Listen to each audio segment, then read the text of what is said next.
আসসালামু আলাইকুম। সবাই কেমন আছেন? নিশ্চয়ই আল্লাহ তাআলার রহমতে খুব ভালো আছেন, তাই না?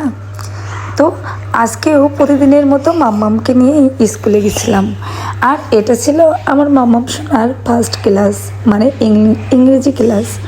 আমার মাম্মাম সোনা কিন্তু লেখাপড়াতে বেশি একটা অলস না। ও ইংরেজি ক্লাসের ভিতরে 4 লিখছিল, মানে গণিতের পড়া করছিল। ওই 4টা ও গতকালকে সারাদিনে শিখেছে। এই যে তার জন্য আমার মাম্মাম সোনা আজকে বারবার 4 লেখার চেষ্টা করছে।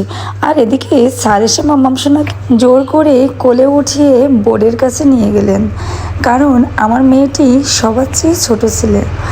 আর এই ক্লাসে প্রায় 30 জন বাচ্চা আছে। তাদের সবার চেয়ে আমার মাম্মাম সোনা একটু ছোট ছিল, এই জন্য মাঝে মাঝে স্যারেরা ওকে অনেকটাই আদর করে। আর মাম্মাম সোনাকে নয়, প্রতিটা বাচ্চাদেরকে এই টিচারগুলোর অমায়িক আদর ভালোবাসা।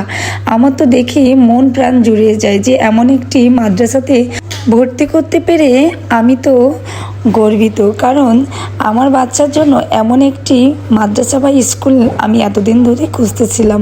তো যাই হোক, এই যে এখন আমি মাম্মাম সোনাকে টিফিনে খাইয়ে দিচ্ছিলাম।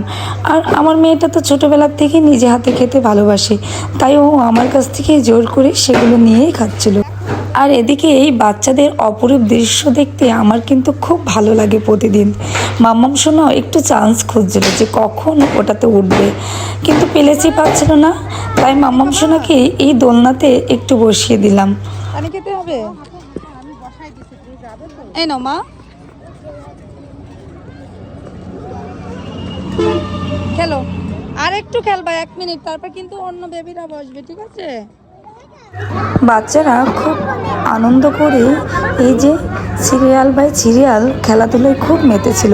এমন সময় ঘন্টার আওয়াজ আসলো এই ছোট ছোট বাচ্চাদের কানে। এমন সময় তাদের অবস্থা দেখুন। মাশাআল্লাহ মাশাআল্লাহ মাশাআল্লাহ। চলো, তুমি কি খেলবা না তুমি রুমে যাবা? ঘন্টা দিয়ে দেছে, তোমার ক্লাস শুরু হবে, রুমে যাবা না খেলবা? তুমি তো ব্যাড গার্ল তাহলে। এই দেখো মাম্মাম, তোমার স্যার আসবে, তুমি তাহলে তো তুমি পড়াশোনা করতেই চাও না।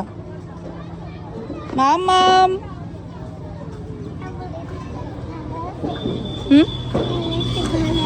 এবার একটু ভালো আছে ও?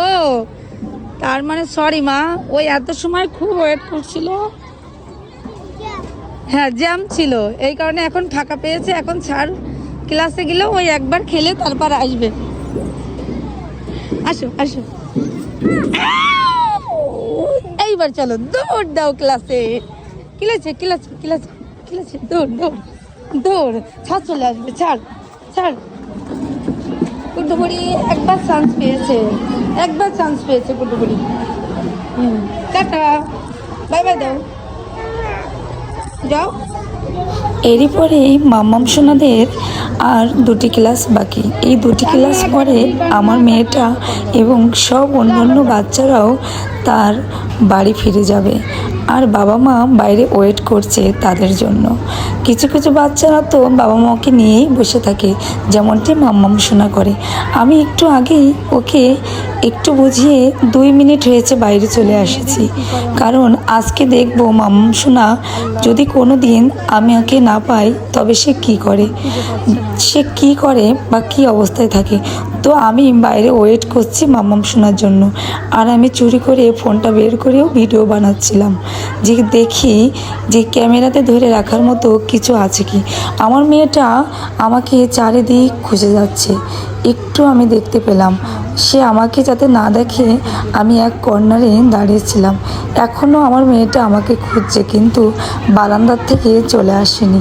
আমার লক্ষ্মী মেয়েটা মাত্র 4 বছরের, সে আমাকে পাগলের মতো খুঁজে যাচ্ছে। সব বাবা মা ওদেরকে নিয়ে যাচ্ছে, আমার আম্মু কোথায় গেল, মনে মনে এই কথাটা বলছে। আর তখন আমার বুকের ভিতরটা হাহাকার করছে যে ঠিক এমন কোনো দিন যেন না আসে, আমার মেয়েটাকে এমন কাঁদতে না হয় আমার জন্য। তো এখন আমার মেয়েটা কান্না করেই ফেলেছে। আমি পাশ থেকে দেখি দৌড়ে ছুটে আসি। তুমি যখন মাম্মামের পাবা না তখন কোথায় যাবা বলো তো? আসো আমি দেখাচ্ছি, আসো। তখন কোথায় যাবা? মাম্মামের পাবা না তখন ছাড় আছে, ছাড় যদি না থাকে ক্লাসে তখন এইখানে চলে আসবা। এইখানে আসো, এই যে এই যে এইখানে এইখানে এই যে রুম, এইখানে ওই যে স্যার আছে না, স্যার দেখে আমি বলেছি তুমি যখন মামামের পাবা না তখন এইখানে চলে আসবা। ওই আজকে পরীক্ষা করেছে, দেখি বাইরের সামান না পেলে কি করে, কান্না করেছে, এইখানে চলে এসেছে। তারপর আমার লক্ষ্মী সোনাকে নিয়ে আমি এই স্কুলের অফিস রুমে চলে গেছিলাম ওকে দেখাতে, যে আমাকে যদি না পাও তুমি এই অফিসে বা লাইব্রেরিতে এসে স্যারদেরকে বলবে যে আমার নামেই আমার আম্মুকে খুঁজে পাচ্ছি না, তো আমাকে দিয়ে আসার ব্যবস্থা করুন। এটা আমি বোঝাতে বোঝাতে মাম্মামকে নিয়ে বাসায় আসলাম। তো বন্ধুরা, আমার এই ছোট্ট ভিডিওটি কেমন হলো অবশ্যই আমাকে কমেন্টের মাধ্যমে জানাবেন। আর যদি একটু উপকৃত হন তাহলে সেটিও কিন্তু আমাকে বলবেন। তো সবাই ভালো থাকুন, সুস্থ থাকুন, আল্লাহ হাফেজ।